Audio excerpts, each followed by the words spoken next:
Hello friends, welcome to our channel. 2026ஆம் ஆண்டு தேர்தல் அறிவிக்கப்பட்ட நிலையில் அரசு அலுவலர்கள் கடைபிடிக்க வேண்டிய வழிகாட்டு நெறிமுறைகள் பற்றி 10 முக்கிய அறிவிப்புகள் தேர்தல் ஆணையம் வெளியிட்டுள்ளது.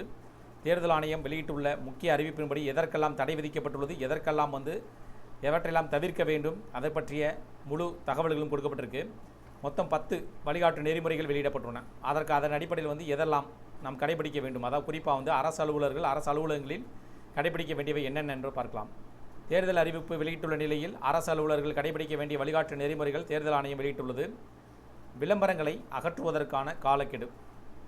அரசு இடங்கள் தேர்தல் அறிவிக்கப்பட்ட 24 மணி நேரத்திற்குள் செய்து முடிக்க வேண்டும்.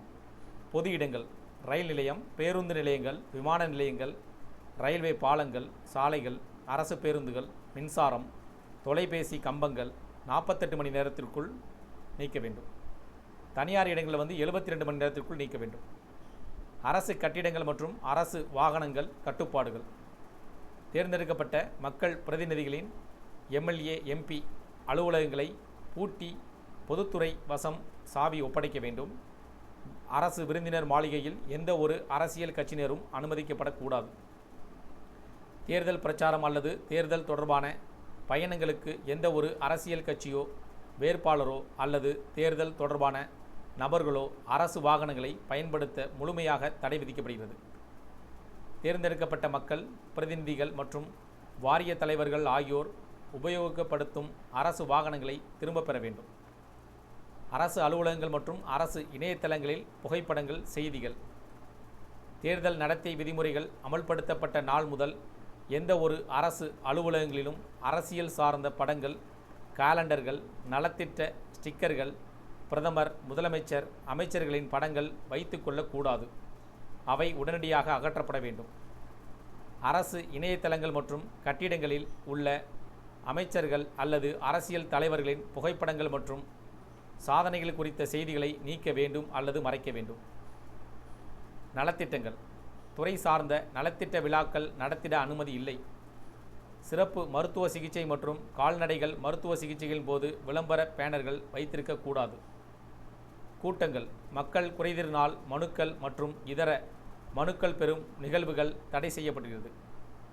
மாநிலங்களில் முதலமைச்சர்கள், அமைச்சர்கள் மற்றும் ஒன்றிய, மாநில அரசுகளின் பிற அரசியல் பிரமுகர்கள் மற்றும் அலுவலர்களிடையே தனித்தனியாக அல்லது கூட்டாக காணொளி காட்சி மூலம் ஆய்வுகள் நடைபெறக்கூடாது. அரசு விளம்பரங்கள் வழிகாட்டுதல்கள். அரசியல் தலைவர்களை மிகைப்படுத்தும் விளம்பரங்கள் மற்றும் ஒரு கட்சிக்கு ஆதரவான விளம்பரங்கள் உருவாக்குவதை தவிர்க்க வேண்டும். அரசு செய்திகளை திறன்பட கொண்டு சேர்க்க தேவைப்பட்டால் மட்டுமே குடியரசுத் தலைவர் அல்லது பிரதமரின் புகைப்படங்களை பயன்படுத்தலாம். திட்டங்கள் செயல்படுத்துவதற்கான கட்டுப்பாடுகள் பின்வருமாறு. தொடரக்கூடிய பணிகள்.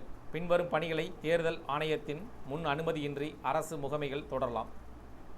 முழு நிதியுதவி ஒதுக்கீடு செய்யப்பட்டவை. நிர்வாக, தொழில்நுட்ப மற்றும் நிதி ஒப்புதல்கள் பெறப்பட்டவை. டெண்டர் அறிவிக்கப்பட்டு மதிப்பீடு செய்யப்பட்டு வழங்கப்பட்டுள்ள இனங்கள். ஒத்திவைக்க முடியாத இதய அறுவை சிகிச்சை, சிறுநீரக மாற்று அறுவை சிகிச்சை, புற்றுநோய் சிகிச்சை போன்ற பல்வேறு நேர வரையறை கொண்ட சிகிச்சைகளுக்கு பிரதமரின் நிவாரண நிதி அல்லது முதலமைச்சரின் நிவாரண நிதியின் கீழ் மருத்துவ உதவியை தொடர்புடைய அரசு அதிகாரிகள் அல்லது தனியார் மருத்துவமனைகளில் தலைவர்களால் தேர்ந்தெடுக்கப்பட்ட நோய்களுக்கு வழங்குதல். புதிய பணிகள் நிபந்தனைகளுக்கு உட்பட்டவை. புதிய திட்டங்கள், சலுகைகள் அல்லது நிதி உதவித் தொகையை அறிவிப்பது அல்லது அதற்கான வாக்குறுதிகள் அளிப்பது அல்லது அடிக்கல் நாட்டுதல் போன்றவை தடை செய்யப்பட்டுள்ளன. பின்வரும் நடைமுறைகளுக்கு தேர்தல் ஆணையத்தின் முன் அனுமதி கட்டாயம். எந்த ஒரு விருப்ப அதிகார நிதியிலிருந்தும் புதிய பணிகளையோ திட்டங்களையோ தொடங்குதல். தற்போதுள்ள திட்டங்களின் செயல்பாட்டு பகுதியை விரிவுபடுத்துதல். தனிநபருக்கோ அல்லது நிறுவனத்திற்கோ அரசு நிலம் ஒதுக்கீடு செய்தல். சர்வதேச டெண்டர்கள் தவிர்த்து ஏற்கனவே விடப்பட்ட மற்ற டெண்டர்களை இறுதி செய்தல். மதிப்பீடு செய்யலாம், ஆனால் இறுதி செய்யக்கூடாது. டெண்டர்கள் இதுவரை விடப்படவில்லை எனில் அனுமதியின்றி வெளியிடக்கூடாது.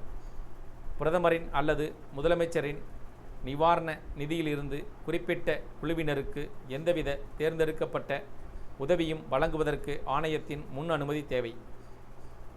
பணி நியமன கட்டுப்பாடுகள். தற்காலிக பணி நியமனங்கள் செய்யக்கூடாது. சட்ட ரீதியற்ற அமைப்புகள் மூலம் மேற்கொள்ளப்படும் நியமனங்களுக்கு தேர்தல் ஆணையத்தின் முன் அனுமதி பெற வேண்டும். அரசின் புதிய நலத்திட்டங்களை தொடங்குதல் மற்றும் புதிய பயனாளிகள் தேர்வு செய்தல் நிறுத்தி வைக்கப்படுகிறது. தேர்தல் தொடர்பான அதிகாரிகளை இடமாற்றம் செய்ய தடை. தேர்தல் பணிகள் தொடர்புடைய அலுவலகங்களில் பணியிடம் மாற்றம். மாவட்ட தேர்தல் அலுவலர்கள், தேர்தல் நடத்தும் அலுவலர், உதவி தேர்தல் நடத்தும் அலுவலர் மற்றும் தேர்தல் நடத்துனருடன் தொடர்புடைய பிற வருவாய் அலுவலர்கள். மக்கள் பிரதிநிதித்துவம் சட்டம் 1951 பிரிவு 28A கீழ் சரக ஐஜிக்கள் மற்றும் டிஐஜிக்கள், மூத்த காவல்துறை கண்காணிப்பாளர்கள் மற்றும் காவல்துறை கண்காணிப்பாளர்கள், துணை காவல் கண்காணிப்பாளர்கள் போன்ற துணை பிரிவு அளவிலான காவல்துறை அதிகாரிகள் மற்றும் ஆணையத்திற்கு பணியமர்த்தப்பட்ட பிற காவல்துறை அதிகாரிகள் போன்ற தேர்தல் நிர்வாகத்துடன் தொடர்புடைய காவல்துறை அதிகாரிகள், தேர்தல் பணியிடங்களுக்கான நியமிக்கப்பட்ட பிற அலுவலர்கள், மண்டல அலுவலர்கள், போக்குவரத்து பிரிவு, வாக்குப்பதிவு, பொருட்கள் கொள்முதல் மற்றும் விநியோகம் பிரிவு, பயிற்சி பிரிவு, அச்சுப்பிரிவு போன்றவை தேர்தல் நிர்வாகத்தில் பங்கு வகிக்கும் மூத்த அலுவலர்களும் இந்த வழிகாட்டுதலுக்கு உட்பட்டவர்கள். இந்த தடை தேர்தல் செயல்முறை முடிவடையும் வரை செயல்பாட்டில் இருக்கும். இந்த காலகட்டத்தில் அரசு, பொது நிறுவனங்களில் எந்த நியமனங்கள் அல்லது பதவி உயர்வுகள் தேர்தல் ஆணையத்தின் முன் அனுமதி இல்லாமல் செய்யப்படக்கூடாது. எம்பி, எம்எல்ஏ தொகுதி மேம்பாட்டு நிதி மற்றும் விருப்ப அதிகார நிதி கட்டுப்பாடுகள். மாதிரி நடத்தை விதிமுறைகள் அமலில் இருக்கும் காலத்தில் MPLAD திட்டத்தின் கீழ் எந்த ஒரு புதிய திட்டத்திற்கும் அனுமதி அளிக்கக்கூடாது என்று தேர்தல் ஆணையம் உத்தரவிட்டுள்ளது. இருப்பினும் ஒரு பணி ஏற்கனவே களத்தில் தொடங்கப்பட்டிருந்தால் அதை தொடர்ந்து நடத்தலாம்.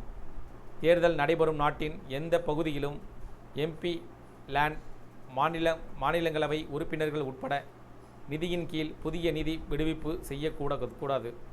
இதேபோல் MLA, MP தொகுதி மேம்பாட்டு நிதியின் கீழ் புதிய நிதி விடுவிப்பு தேர்தல் முடியும் வரை செய்யக்கூடாது.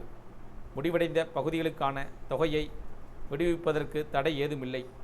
திட்டங்கள் அங்கீகரிக்கப்பட்டு நிதி ஒதுக்கப்பட்டு பொருட்கள் தளத்திற்கு வந்து சேர்ந்திருந்தால் அத்திட்டத்தை தவறாமல் செயல்படுத்தலாம்.